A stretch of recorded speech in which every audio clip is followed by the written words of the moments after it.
Hi, everyone. So we're here for another virtual coffee. Today with us, we have Pablo Torres. And first of all, I would like to thank you, Pablo, for being here with us. Thank you. Thanks, Tiago, for having me. It's my pleasure. And to give a kickstart to it, would you like to introduce yourself, whatever you find relevant for the audience of hoteliers that are listening to us? Well, sure. Again, thank you for the opportunity. So I've been working in the industry for 25 years, in the hospitality industry. So that's all I've done my life. Half of it was working in operations in hotels. So I was mainly in rooms and revenue. And then 14 years ago, I moved into training and consulting. So I've been fully dedicated on training and consulting hotels, mainly on ancillary revenue and how to optimize ancillary revenue hotels globally. Awesome. Awesome. And you did something that is a dream for a lot of us. You wrote a book already. So I'm sure that there's still many things to do in life, but that checkbox, you already have it done. And I would like to go immediately to your book, the book that you launched in 2024, Mastering Hospitality and Ancillary Revenue.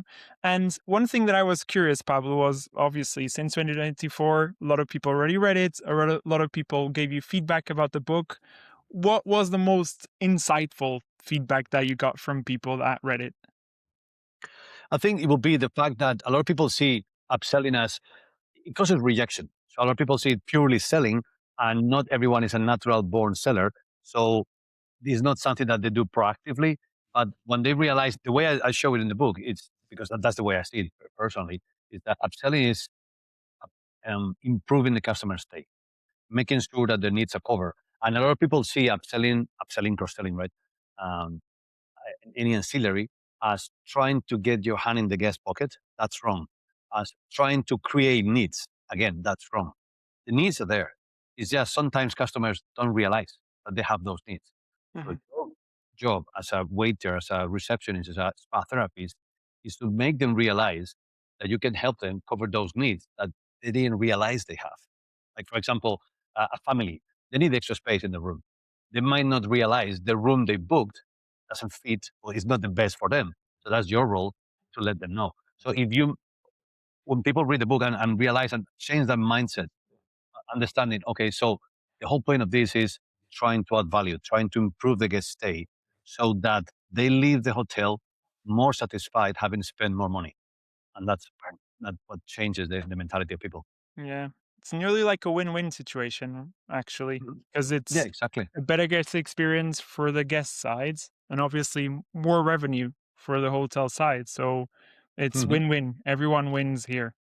Exactly. And then if they incentivize the team, which should be the ideal scenario, then it's a win-win-win. So guest is more satisfied, the company is making money, and the team is motivated because they're also getting part of it. Mhm. Sure. And what do you think that right now is the biggest blocker to implement this successfully, this AI-driven upselling? Do you think it's technology, data quality, mindset of the teams? What do you find as the biggest blocker? So first will be mindset, and then there's a link between data and technology.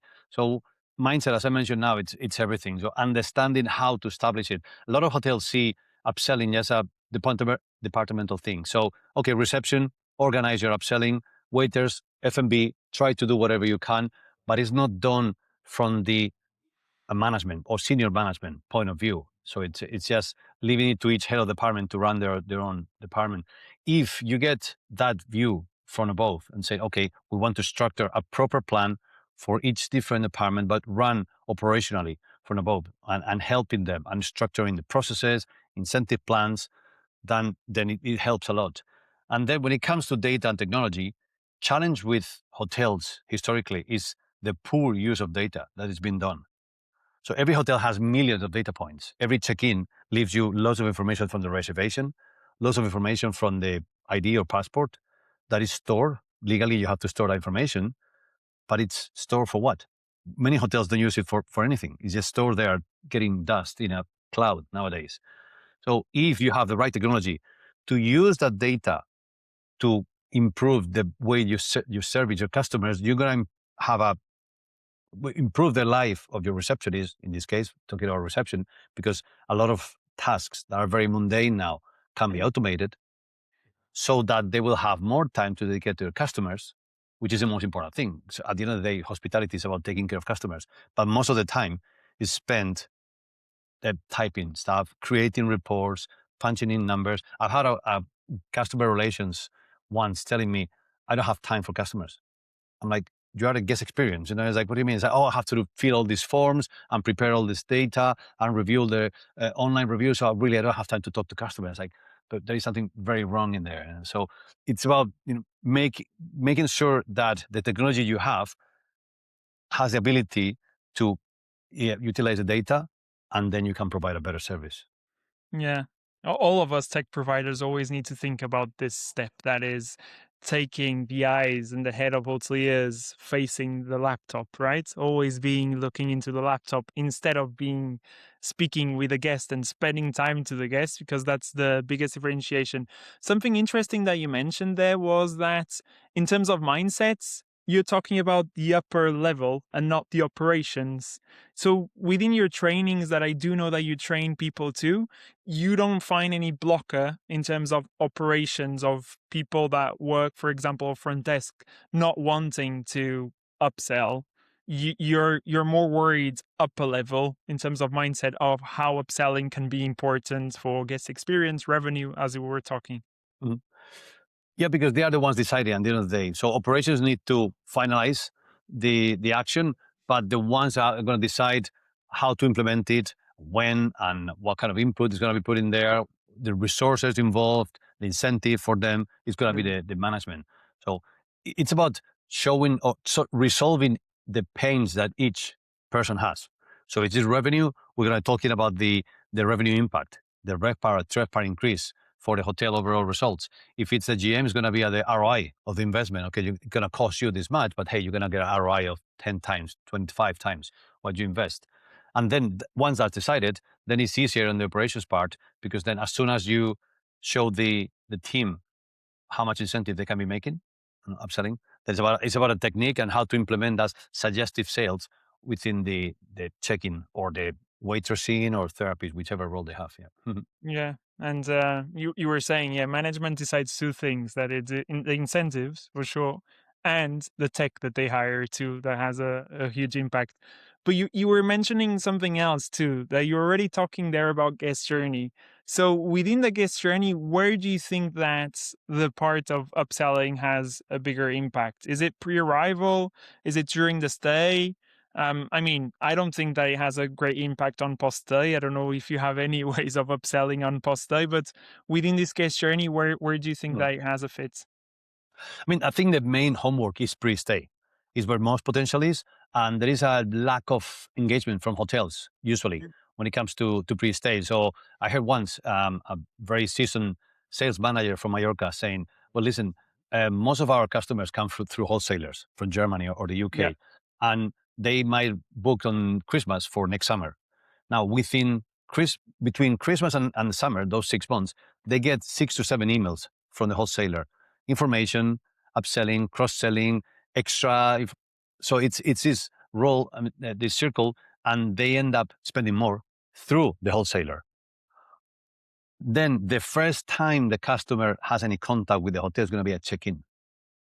So in this scenario, there's nothing really you can do because the information is owned by the wholesaler. right. But direct sales, or the second time the customer comes, when you already have the data, there has to be a much bigger effort from hotels to contact customers. And I think is a very large missed opportunity from many hotels, that they still believe that first type of contact, it's the check-in.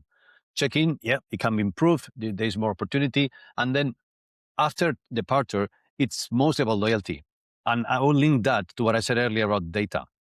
So you have emails, names, addresses from every single guest. So besides the automated happy birthday email that you send to every customer, is there anything else that you do? Are you trying to build loyalty? Do you send any informative newsletter? Are you trying to add value to those customers so that next time they dream about holidays, you are top of mind because you are reminding them how nice you are? Because usually it doesn't happen. So again, we are breaking that cycle. Hotels. So many hotels focus only on the check-in to check-out. But if you manage to stay on the guest's mind throughout the 365 days a year, eventually they'll come back to you and reward you for the loyalty. Awesome.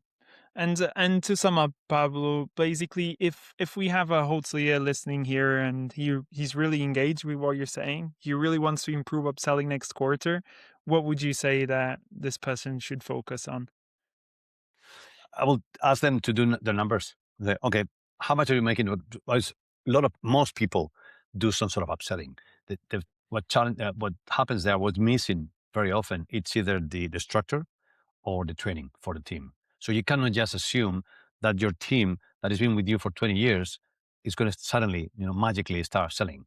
Um, so if you have some sort of turnover within the team, first step will be include upselling in the hiring process. So let them know that when you're hiring new people, you're expecting them to sell. Again, doesn't matter which department.